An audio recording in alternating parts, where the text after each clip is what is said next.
Саламатсызбы? Региондо Абалким автордук программасы. Президенттик шайлоого байланыштуу кыргыз коомчулугунда тилеге каршы дагы тараптарга бөлүнүп, ак ийнек айтышып, саясий күчтөр ортосунда бири-бирине компроматтарды таап чыгып, каралап, шыбап, шылдыңдап, кыскасы баары жаман, баары сабатсыз, баары татыксыз, бир гана мен акылдуумун, бир гана мен сабаттуумун, бир гана мен таптазамын. Менден башка эч ким Кыргызстанды алдыга жылдыра албайт деген өңүттөгү көрүнүштөр уланууда. Бирөөнү жамандап гана кадыр алууга мүмкүн деген пастыктан өйдө чыга албаганы да, кыргыз элинин эмес, бөтөн бир мамлекеттердин саясий кызыкчылыктарын пир туткандары дагы, Кыргызстан үчүн күйгөн, эл башкарууга татыктуу инсандар дагы президенттик тактыга ат салышуу алдында турат.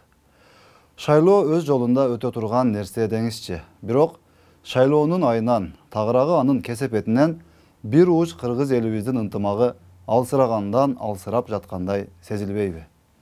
Бөлүнүп жарылуу күчөп, бири-бирине кандай гана жаман сөздөрдү айтпай жатышат. Социалдык тармактарга кирсеңиз, жүрөгүңүз оорубай койбойт.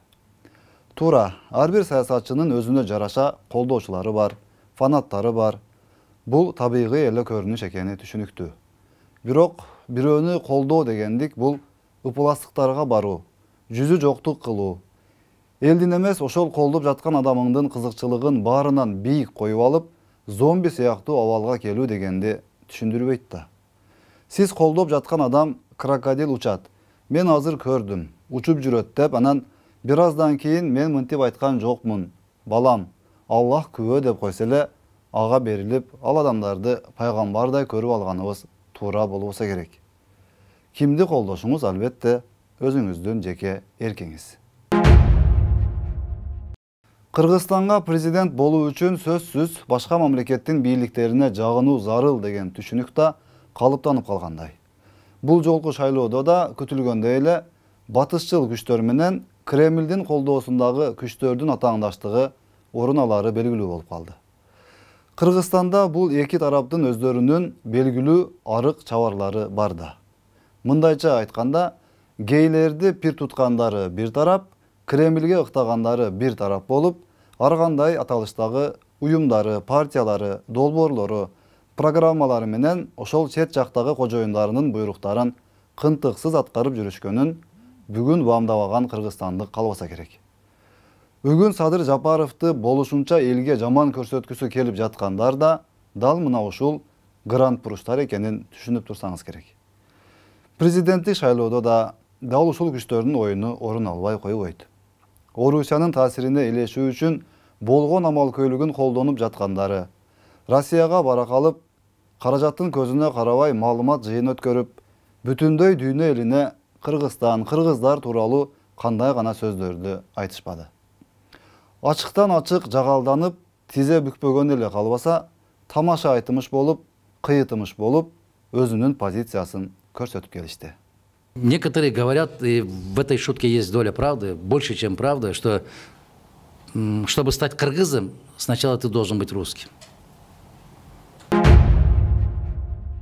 Орусия Кыргызстандын стратегиялык өнөктөшү, ишенимдүү колдоо көрсөтүүчүсү, достук мамиледеги союздаш өлкө экени талашсыз.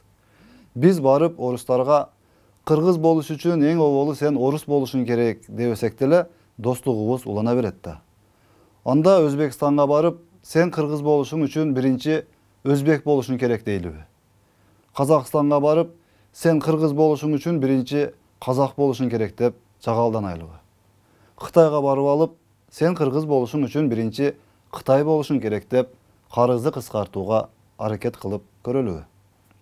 Тажикстанга барып, кыргыз болушуң үчүн биринчи тажик болушуң керек десек эле, биздин чек ара маселебиз чечилип калабы?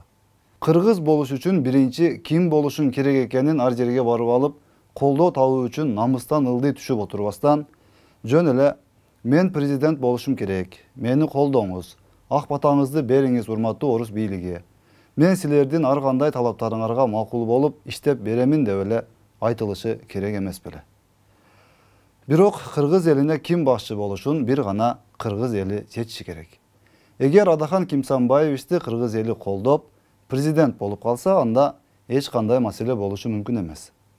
Сөздөн ишке өтүп, макул эмес болуп жаткан иштерине макул болуп, өзү тынбай айтып жүргөндөй, сабатсыз кыргыз коомун өзүндөй деңгээлге жеткире албаса дагы бир аз сабаттуу кылып алар эле.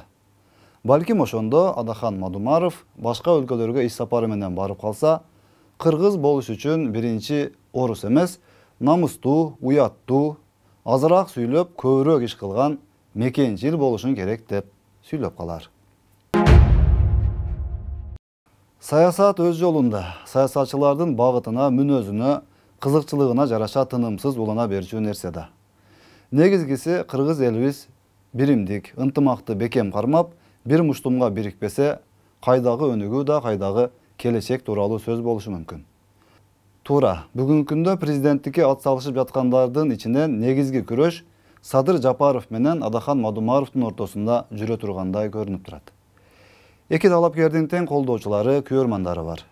Байкаган болсоңуз, бул эки талапкердин бири баскан турган сайын бирин шылдыңдап, жамандап, ачык түрдө дагы, кыйытма түрдө да келекелеп, ушул жол менен абийир табамын го деп жандал бастап жүрөт. Андан айырмаланып, Садыр Жапаров эч бир саясатчыны каралап, жамандап, шылдыңдап, жаман сөз айта элек. Тетирисинче, ар кандай саясий күчтөрдүн башын бириктирип, бир уч кыргыз элибиз бөлүнүп жарылууга барбасын, бир муштумга биригели, өлкөбүздү алдыга тартып кетели, ынтымактуу бололу деп үгүттөп атат. Эл тараза, эл сынчы.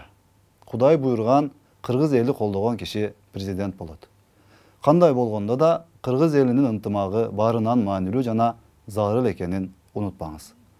Бөлүнбө кыргыз бөлүнбө, бөлүнсөң бөөрү жеп кетет демекчи, бөлүнбөйлү. Мен деген эмес, мекен деген, мекенчил инсанды тандап алалы.